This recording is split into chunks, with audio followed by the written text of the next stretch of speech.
You know how social media profiles ask questions like, are you in a relationship?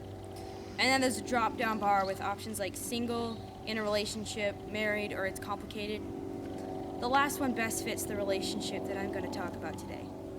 He's tall, dark, and handsome. His personality is a lot like mine, which is how we get along so well. He's quiet and standoffish at first, but once you get to know him, he's sweet, gentle, and funny.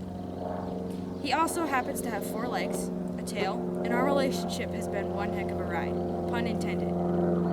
Let me tell you a little about my horse, Akhym. He is a black Arabian with a white star in the middle of his forehead and a snip on his muzzle. Just like me, food motivates him to do things even he probably never thought was possible. I've trained him to do the bow and do the Spanish walk by using tiny little horse treats. As an Arabian, he does have the ability to run at full speed, he just chooses not to. I mean, you never know when you might have to save up all that energy to run away from a giant horse-eating frog, or worse yet, one of those scary blood-sucking mosquitoes. He tends to conserve his energy for the important things, which is why at first glance he appears extremely lazy. But underneath that cover-up, his brain is working like crazy, trying to find ways to convince you not to ask him to do anything. He has a quiet personality. Not a lot bothers him. He's very calm, confident, and level-headed. I like this about him because I'm that way too. On the more sentimental side, I have found that because of his steadiness and the fact that he is always constant, I can trust him.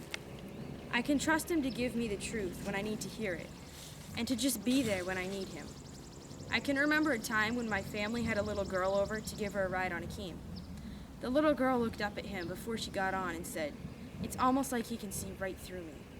And it's true. Horses aren't like humans. They don't look at the outward appearance. Rather, they look at your thoughts. Horses are experts at reading your intentions, good or bad. As someone who has been around and ridden horses almost my entire life, I can't help but desire having that one perfect ride now and again. A perfect ride to me is one where my horse and I feel connected.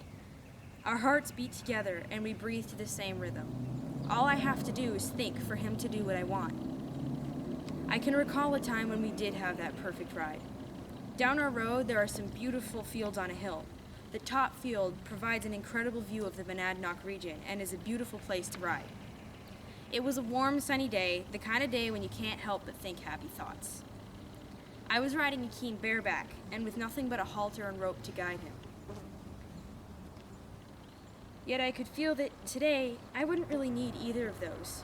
Our relationship was strong, and I could feel that his loyalty to me would be enough. As I asked him to do numerous maneuvers, I could feel that his connection to me was at its highest. It helps me to picture the two of us as a unit, working together.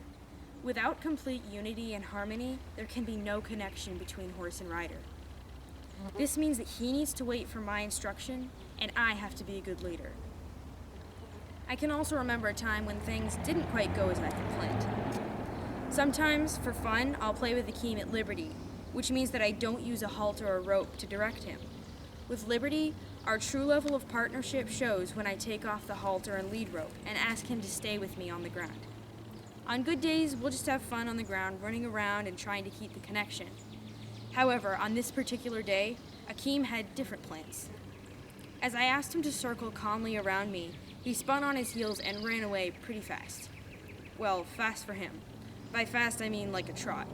Anyway, he stuck his head in the air with his tail high like Arabians do. I went to get him at a walk to show him that he wasted more energy than me and brought him back to where we had been working. But he was still too energetic to focus and ran away again. And again, I brought him back. Eventually, he figured out that if he just stayed with me, he didn't have to use nearly as much energy. And sometimes that's how it goes. With Akhym, it has constantly been a process of living and learning, both for me and for him. Now, I know I've made him out to be lazy and boring, but he actually can be very playful. On the day that we got him, he ran around, playfully bucking and kicking till he was tired out. And just the other day, my sister and I rode down to a waterfall, barefooted, bareback, and bridleless. We played in the river above the falls, and he rolled and splashed around having a grand old time. I also found out a year or so ago that he likes hats. He'll stick his nose in your face and politely nibble it off your head before you even know what he was planning. My horse isn't just a beautiful animal, or even a special pet. He's my friend and my companion. I have learned so many valuable things from him that apply not only to my life with horses, but also to my relationships, my family life, and my spiritual life as well. My relationship with Akhym resembles my relationship with God in that I am constantly growing and learning.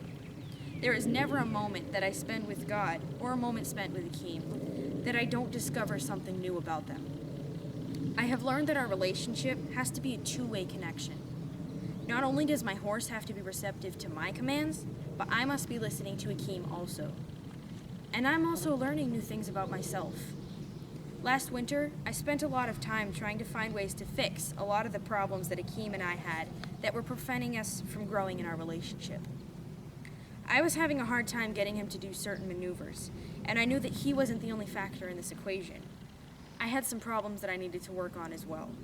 I became so focused on fixing those problems, trying to sit straighter in the saddle and be clearer with my cues, that I didn't take time to notice Akhym's opinion about it. It was almost like I was in my own little world, and I expected him to adapt to it. In the end, I realized that it's not about what you can accomplish or how good you look while you're doing it. It's about the relationship. And I've learned that you can't change who you are. This is why I love spending time with my horse and with God, because they love me and accept me the way I am. Plus, they both keep life a whole lot more exciting. Now that I think about it, our relationship isn't that complicated. It's really quite simple. I mean, simpler than the kind of human relationships that social media talks about. It is unique because it is based off of trust and communication. What we have between each other is something that cannot be shared with anyone else, and I wouldn't trade it for anything. Thank you.